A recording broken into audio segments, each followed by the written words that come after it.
আপনারা দেখতেছেন আমি আমার সিঙ্কের মধ্যে খুব সুন্দর একটা জালের মধ্যে আমি আমার ঝিঙ্গাগুলো ধুচ্ছিলাম। তো আজকে রান্না বান্না প্রিপেয়ার করতেছি, তো ভাবলাম আপনাদের সাথে আমি কুকিং ব্লগটা শেয়ার করে নিই। তো আপনারা দেখতেছেন এগুলো ধুয়ে এনে ফ্রিজে রাখা ছিল। একটু দেখি আমি সামান্য মানে ফুটফুটা ভাবটা নষ্ট হয়ে গেছে, সেজন্য আর কি মানে পানিতে জল দিয়ে ভিজিয়ে ধুয়ে এনেছিলাম, এনে তারপর সুলিয়ে নিয়েছিলাম। আর সবগুলো সুলিয়ে নিয়ে একসাথে বাদে আমি স্লাইস করে করে টুকরো করে নিয়েছিলাম এই ঝিঙ্গেগুলো। তো আপনারা নিশ্চয়ই দেখে বুঝেছেন আজকে হয়তো আমি ঝিঙ্গে দিয়ে এই তরকারি রান্না করবো। হ্যাঁ গাইস, আপনারা যা ভাবতেছেন তাই, আমি ঝিঙ্গে দিয়ে আর এই যে ছোট্ট সেলাফাতা মাছগুলো।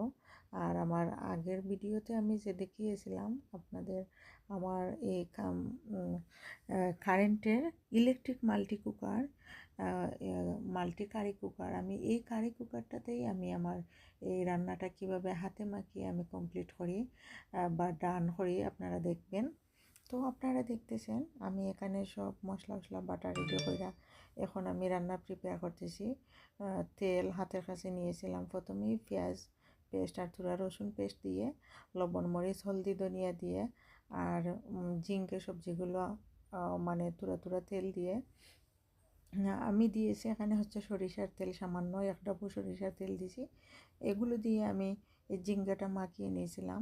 তারপর আমি মাছগুলো ধুয়ে রাখছিলাম, এগুলো আলতো করে দিয়ে দিলাম, ছড়িয়ে ছিটিয়ে দিয়ে আর তল উপর করে মানে উপর নিচ করে একটু নাড়িয়ে দিয়ে আর হাত দিয়ে একটু গ্রেভি গ্রেভি টাইপের জলটুকু দিয়ে দিয়েছিলাম, যাতে কি মানে খুব বেশি নাড়াচাড়া না করে আমার রান্নাটা ডান হয়ে যায়।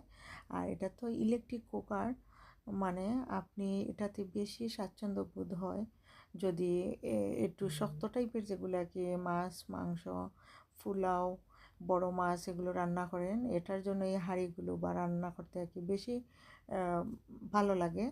আর এই ছোটো মাছ রান্না করলে তো 2 মিনিটই হয়ে যায়।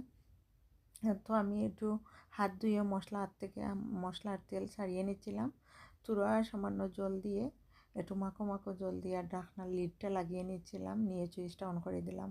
এখন আপনারা দেখবেন 2 মিনিটে আমার রান্না ডান। 1 মিনিট 1.5 মিনিট পর ফলক আসলে আমি একটু ছোটো একটা চামচের সাহায্যে একে নাড়িয়ে দিচ্ছিলাম। তারপর তো আমার রান্নাটা ডান হয়ে গেল, এরপরে খাওয়ার পালা। আর আমি এদিকে চুইসটা দেখিয়ে দিচ্ছিলাম যে এখানে চুইস দিয়ে নিচ্ছিলাম। আর এই তো দেখতেছেন আপনারা কি সুন্দর কারি কালারটা, আর সবজিগুলো কি গ্রিনি কালার, আর কি সুন্দর ওভারকুক